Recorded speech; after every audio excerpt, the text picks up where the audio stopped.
Un tremblement de terre étrange et inattendu frappa la ferme de Charles. Un phénomène inédit dans cette région calme. Les tremblements de terre n'avaient tout simplement pas lieu ici. Mais lorsque Charles se précipita pour inspecter les dégâts, il découvrit quelque chose de bien pire que la terre fissurée. Un immense gouffre s'était ouvert dans l'un de ses champs, révélant un tunnel en dessous. Et quand lui et un ami s'y aventurèrent, les choses devinrent encore plus étranges. Charles avait vécu sur cette terre toute sa vie. Comme son père et son grand-père avant lui, il connaissait chaque poteau et chaque parcelle de sol. La ferme, avec ses vastes champs et ses vieilles granges, appartenait à la famille depuis des générations. Ses journées étaient prévisibles, cultiver du maïs et des betteraves, entretenir la propriété et profiter du rythme paisible de la vie rurale. Rien ne changeait jamais ici, et Charles croyait que rien ne changerait. Mais cette certitude vola en éclats. Un matin de bonne heure, il se souvint de l'instant précis. Un grondement profond le réveilla en sursaut.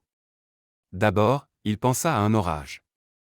Mais lorsque le lit se mit à trembler et que les murs vibrèrent, il comprit que c'était autre chose. Ce moment marqua la fin de tout ce qui lui était familier. Ce n'était pas une tempête. C'était un tremblement de terre. Cela n'avait aucun sens pour Charles. Cette terre n'était pas censée en avoir. Le cœur battant, il resta assis, incertain de ce qu'il devait faire alors que la maison tremblait autour de lui. Des tornades, d'accord, mais des séismes? Les secousses s'intensifièrent et Charles bondit hors du lit, l'instinct prenant le dessus. Le sol grondait d'une force sourde qu'il sentait résonner dans sa poitrine. La maison gémit, le vieux bois peinant sous la contrainte. On aurait dit qu'elle luttait pour rester debout, et ce son glaça Charles plus que tout. Les secondes s'étiraient comme des minutes. Il s'agrippa à l'encadrement alors que de nouveaux soubresauts secouaient le plancher. Enfin, le grondement cessa, mais le silence qui suivit était tout aussi inquiétant. Il traversa les décombres de sa maison, passant devant les meubles brisés et les souvenirs éparpillés. Le toit était endommagé et des fissures couraient sur le porche, s'étendant jusque dans les champs. L'air extérieur avait une odeur étrange. De la terre humide mêlée à quelque chose de piquant et chimique. Charles suivit les fissures jusqu'à un énorme gouffre au milieu de son champ. Sans hésiter, il appela son voisin et meilleur ami, Tom. S'il y avait bien quelqu'un qui pouvait l'aider à comprendre, c'était lui. Quand Tom arriva, il resta figé devant l'immense trou béant. Des arbres autrefois majestueux gisaient désormais écrasés au fond. D'étranges couches rouges striaient le sol comme des veines incandescentes. Tom s'agenouilla au bord et ramassa un peu de terre. Elle était chaude au toucher, anormalement. Alors, ils se dirigèrent vers le côté sud du gouffre, où la terre formait une pente vers le bas. On aurait dit une entrée.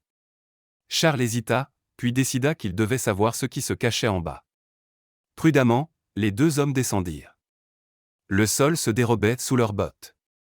Au fond, l'odeur les frappa. Une forte puanteur de soufre. Quelque chose n'allait pas. Vraiment pas. L'odeur s'épaississait, les enveloppant comme un linge humide, âcre et collant à chaque souffle. L'air devenait plus lourd et plus chaud à mesure qu'ils avançaient dans le tunnel. Leurs pas crissaient sur le gravier et la terre meuble. Le tunnel était large, presque 15 mètres, avec un plafond assez haut pour se tenir debout. Ses parois dentelées étaient striées de terre rouge et de veines noires étranges qui pulsaient faiblement sous la lumière de la lampe. Les marques sur les murs n'étaient pas aléatoires. Des lignes droites et des rainures formaient des motifs délibérés. Plus loin, le tunnel s'élargissait légèrement. Sur les côtés gisaient des débris épars, des roches, des racines emmêlées et quelque chose de métallique à moitié enfoui dans la terre. Le tunnel ne paraissait pas intact. Quelqu'un, ou quelque chose, y était déjà descendu. L'odeur de soufre se faisait plus forte à chaque pas, brûlant leurs narines et leur faisant couler les yeux. Le tunnel tournait doucement, menant à un effondrement partiel du plafond. Ce n'était pas énorme, mais suffisant pour les inquiéter. Au-dessus, les mêmes anneaux rouges étranges dans le sol laissaient de nouveau craindre une instabilité. L'eau s'égouttait régulièrement du plafond endommagé, s'accumulant autour de leurs bottes. Ce n'était pas encore une inondation, mais ce goutte-à-goutte constant était un avertissement. Juste au sud de la propriété, la rivière coulait tout près. Si le tunnel s'y prolongeait, une rupture totale serait catastrophique. De petites flaques se formaient sous leurs pieds, recouvertes d'un film jaunâtre qui brillait comme de l'huile. L'air devenait plus difficile à respirer, chargé d'une odeur chimique, pourrie et artificielle. Ils se penchèrent pour regarder de plus près. La surface huileuse empestait le soufre, leur brûlant les poumons. Ce n'était pas juste un gouffre. Le tunnel s'étendait loin dans les ténèbres, trop loin. Quel que soit cet endroit, il faisait partie de quelque chose de bien plus vaste et dangereux. Il ne se trouvait pas seulement sous les terres de Charles. Le tunnel s'étendait sur des kilomètres, peut-être davantage. Trop large, trop profond, trop parfait pour être naturel. Quelque chose l'avait creusé. Dans une alcôve, ils trouvèrent des poutres de bois brûlées enfouies dans la terre. Certaines étaient calcinées par le feu, d'autres éclatées. La présence de bois travaillé était troublante. Cela ressemblait à des renforts placés volontairement. L'une des poutres portait des marques à peine visibles. Des lettres gravées par le feu. Seule une partie était lisible, mlb.co. Le reste était illisible, effacé par le temps ou la chaleur. Mais c'était suffisant. Quelqu'un était déjà venu ici. Quelqu'un avait construit cela. En avançant, le sol changea. La terre devenait plus sombre, humide, parfois même noire. Une petite flaque bouillonnait légèrement, laissant deviner du gaz juste en dessous. L'odeur, mélange de soufre et de produits chimiques âcres, devenait presque insoutenable. Puis ils le virent. Un tuyau rouillé fendu, suintant un liquide noir épais qui tachait la terre comme de l'encre. Il longeait la paroi du tunnel, dissimulé sous la terre.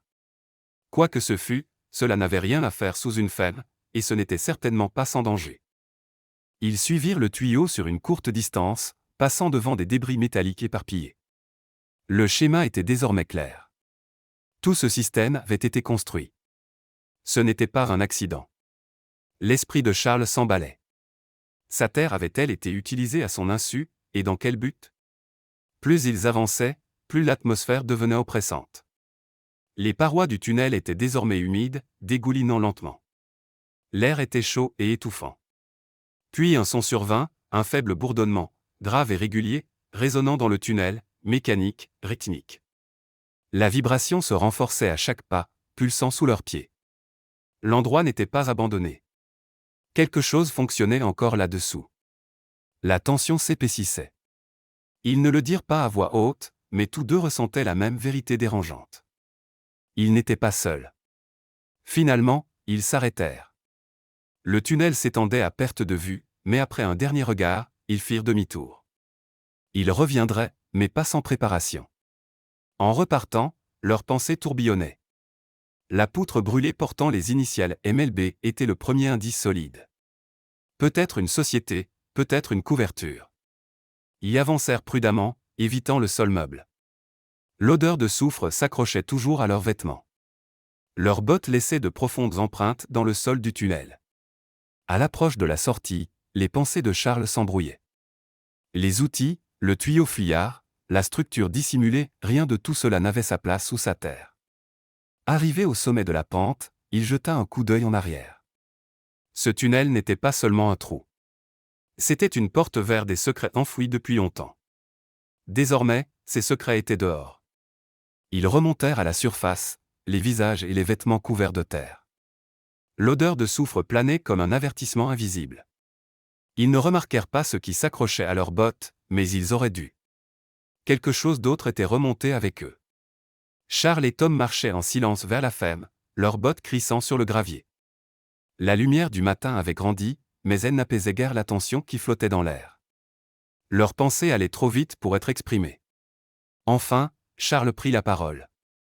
Il devait découvrir qui ou ce qu'était MLB. Tom hocha la tête, déjà animé de la même idée. D'anciens registres fonciers pourraient contenir des réponses. Peut-être une entreprise avait-elle travaillé sur ces terres autrefois, mais Charles y avait vécu toute sa vie. Personne ne lui avait jamais rien mentionné. Si quelque chose s'était produit sous ses pieds, ce avait été fait en secret. Puis survint un grondement, profond et grave, vibrant dans le sol tel un tonnerre souterrain. Les deux hommes se figèrent. Le son s'amplifia, se transformant en un violent tremblement. Une explosion soudaine et assourdissante retentit. Le sol trembla sous leurs pieds. Charles se retourna, le cœur battant à tout rompre. De la fumée s'éleva à l'extrémité du champ. Les arbres à l'horizon oscillaient, basculèrent, puis disparurent dans la terre. Poussière et débris emplirent l'air, masquant le soleil du matin. Charles contempla la destruction, les poings serrés. Ce n'était pas seulement illégal, c'était imprudent et dangereux. Au milieu de la poussière tourbillonnante, un morceau rouge de papier s'envola et retomba. Les lettres imprimées dessus firent se nouer son estomac, TNT. Ce n'était pas un effondrement naturel. C'était une explosion. L'expression de Charles s'assombrit. Qui que soit MLB, il creusait des tunnels sous sa terre à coups d'explosifs. Il faisait probablement cela depuis longtemps, détruisant en silence le sol sous leurs pieds. Animés par la colère, ils se dirigèrent vers la maison de Tom. Charles serrait fermement le morceau de papier rouge. Il ne pouvait pas aller voir la police avec si peu. Il leur fallait de véritables preuves, des documents, des cartes, quelque chose qui reliait MLB directement au tunnel. Il n'abandonnerait pas. À la porte, Tom retira ses bottes, puis s'immobilisa. Collée à la semelle se trouvait une substance noire et épaisse. Ce n'était pas de la terre. C'était poisseux, goudronneux, s'accrochant obstinément aux rainures. Quelque chose était revenu avec eux. Quelque chose qu'ils n'avaient pas remarqué jusque-là. La substance noire collée à la botte était du pétrole. Charles le confirma d'un simple toucher et d'une odeur rapide. Le résidu gras ne laissait aucun doute. Tom chercha sur son téléphone et un nom apparut, Midland Land Boring Company, connu pour ses travaux pétroliers et gaziers, avec un historique de forage non autorisé. Tout s'emboîtait. Quelqu'un utilisait la terre de Charles sans permission, et désormais le sol s'effondrait à cause des dégâts. Poussé par l'urgence, il préparait rapidement gants, bocaux et une caméra. De retour dans le tunnel, l'air était plus lourd qu'avant, saturé de soufre et de pétrole. Ils retrouvèrent le tuyau qui fuyait, prélevèrent des échantillons du liquide noir et prirent des photos du sol taché et des structures rouillées. Chaque détail pouvait servir de preuve. En travaillant, de faibles lueurs apparurent plus loin dans le tunnel. Ils s'en approchèrent prudemment, longeant le mur.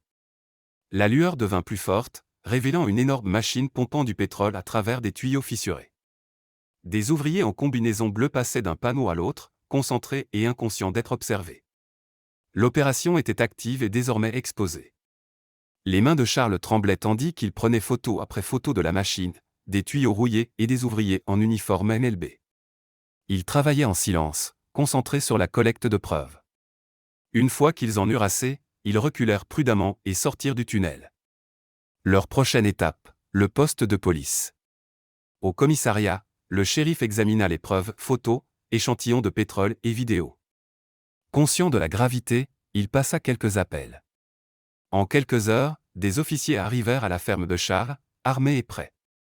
Guidés par Charles et Tom, ils descendirent dans le tunnel et trouvèrent la machine encore en marche. Les ouvriers furent pris sur le fait et rapidement arrêtés. Aucun ne résista. Certains révélèrent même des noms, exposant des responsables plus haut placés. La vérité éclata rapidement. MLB forait illégalement depuis des années, volant du pétrole et détruisant les terres. En quelques jours, les dirigeants de l'entreprise furent inculpés et emmenés menottés. Charles observa les camions s'éloigner, chargés de matériel saisi et d'ouvriers arrêtés. L'équipement fut confisqué, le tunnel scellé et le sol souillé de pétrole nettoyé. Les berges, autrefois menacées, furent renforcées avec soin. Les enquêteurs confirmèrent l'ampleur des dégâts. Les récoltes de Charles étaient perdues, mais il reçut une pleine compensation. Ce qui avait été un paysage de peur et de frustration était désormais protégé et restauré. Un an plus tard, la terre s'était régénérée mieux que quiconque ne l'aurait imaginé. Le sol rouge, autrefois souillé par le pétrole et le soufre, avait enrichi la terre comme un engrais. Sa récolte d'abeilles prospéra, plus abondante que jamais. Au bord du champ, le vent ondulait à travers de luxuriantes rangées vertes. Le cauchemar était derrière lui. Bien que son héritage ait été ébranlé, il n'avait pas été brisé. La terre lui appartenait de nouveau, et elle s'épanouissait. Merci beaucoup d'avoir suivi cette histoire. Si vous l'avez appréciée, n'oubliez pas de laisser un like, de vous abonner et d'activer la cloche de notification pour ne jamais manquer d'incroyables récits comme celui-ci.